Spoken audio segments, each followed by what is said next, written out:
Saudi আরবের সঙ্গে মিল রেখে দেশের কয়েকটি জেলার বিভিন্ন স্থানে ঈদুল ফিতরের জামাত অনুষ্ঠিত হয়েছে।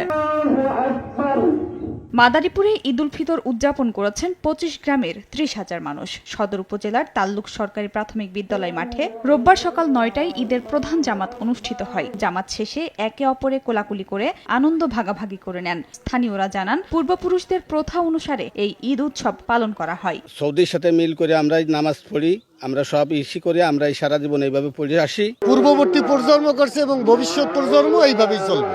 বগুড়ার গাবতলী উপজেলার রেল স্টেশনের একটি মাঠে সকাল ৮টায় ঈদের নামাজ আদায় করেন। এ সময় অপ্রীতিকর ঘটনা এড়াতে আইনশৃঙ্খলা রক্ষাকারী বাহিনীর সদস্যরা উপস্থিত ছিলেন। সৌদি আরবের সঙ্গে মিল রেখে জামালপুরের সরিষাবাড়ী উপজেলার ১৩ গ্রামে ঈদ উদযাপিত হয়েছে। ঝিনাইদহে নামাজ শেষে দেশের শান্তি, সমৃদ্ধি ও মুসলিম উম্মার কল্যাণ কামনা করে বিশেষ মোনাজাত করা হয়। শাওয়াল মাসের চাঁদ দেখা গেলে সিয়াম বিরত রেখে ঈদ পালন করতে হবে। আমরা সেই মতকেই গ্রহণ করে আমরা ঈদের সালাত আদায় করতেছি। এছাড়া চাঁদপুর, মৌলভীবাজার, ভোলা, ময়মনসিংহ, দিনাজপুর ও সাতক্ষীরায় ব্যাপক উৎসাহ উদ্দীপনার মধ্য দিয়ে ঈদ জামাতে পুরুষের পাশাপাশি নারীরাও অংশগ্রহণ করেন। খাদিজা স্বপ্না, সময় সংবাদ।